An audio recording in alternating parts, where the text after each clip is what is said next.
I've always had vivid dreams.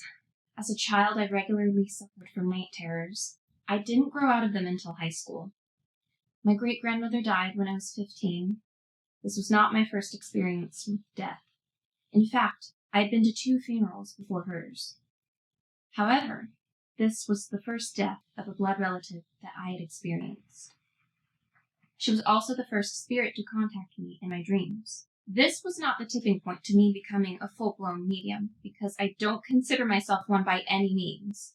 I'm more of a channeler. I'm aware anyone can develop psychic abilities as they innately run within us. I just occasionally receive messages from spirit, deceased loved ones, and even people from afar who are still living. The defining moment for me occurred at about 5 a.m. on August 18th, 2018. That night, my dreams took on a different quality. I found myself flying through a celestial tunnel. Suddenly, a voice came to me. It was kind of like my internal monologue, but it was all I could focus on. This voice said, "You are about to meet someone who has a message for you. You are safe." The tunnel faded to black.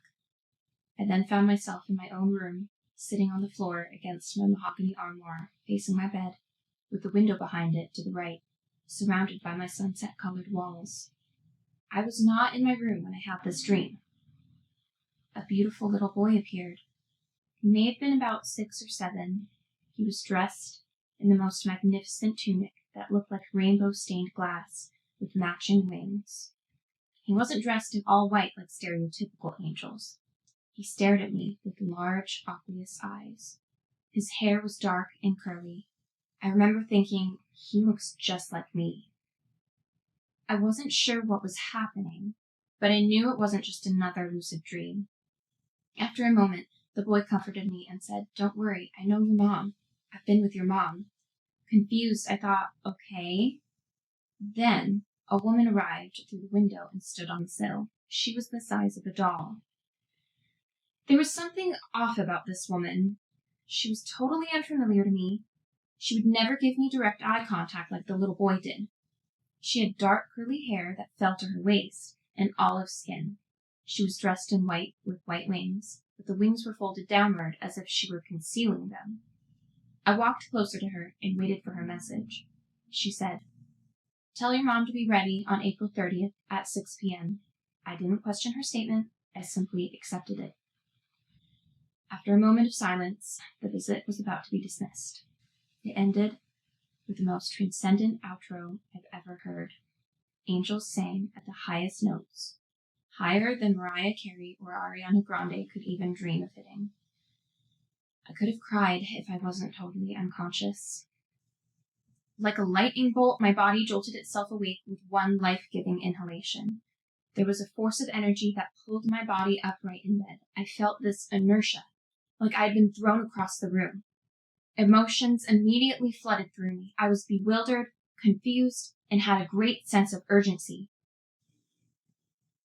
I immediately called my mother, who was surprisingly awake. I had to inform her of this news I was being channeled to give her before I forgot everything. "Hello?" she answered, confused why I would call at such an odd hour. I've always been known to wake up later in the morning. "Mom, I have something very important to tell you. I just had a dream, and I don't know what any of it means, but there were people telling me things about you, and I have a message for you," I exclaimed in panic. Okay. Take a deep breath. Okay.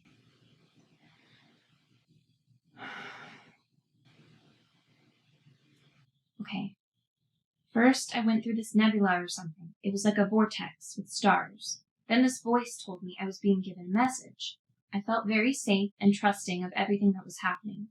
Then I found myself in my room. But I'm not even in my room right now. I saw this little 6 or 7-year-old boy who looked like me, but it wasn't me.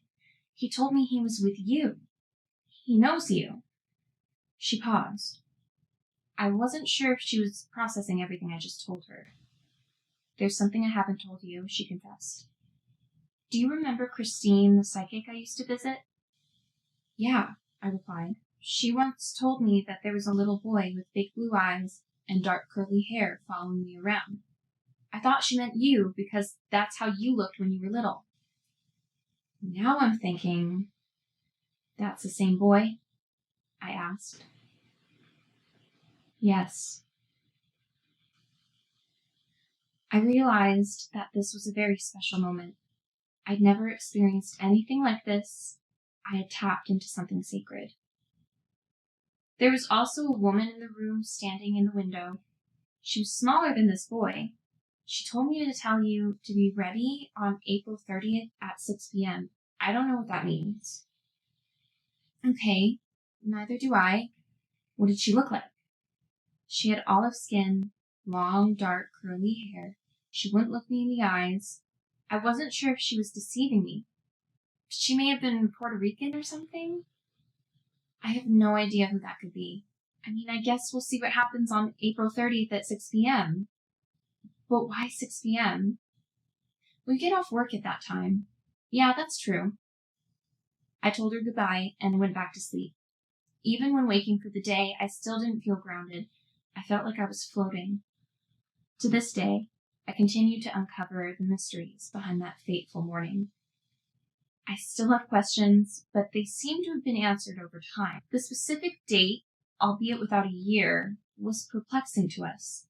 My mom thought that would be the date of her death. It wasn't. She passed away in July of 2024. Every April 30th since that day, I've been highly observant of my surroundings. I have yet to see anything significant happen. 6 p.m. usually comes and goes while I'm in the middle of a task. I thought maybe it's the date of my demise. It's possible, as Taurus season is during that time, and Taurus rules my 8th house. I still don't know who that woman is.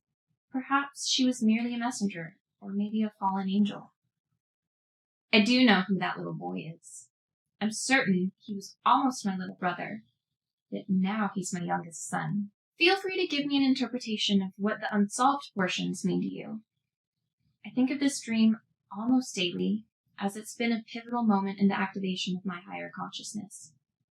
Any insight you have would be greatly appreciated. Even if you just enjoyed the story, let me know if it gave you chills by liking, commenting, or subscribing. Blessed be.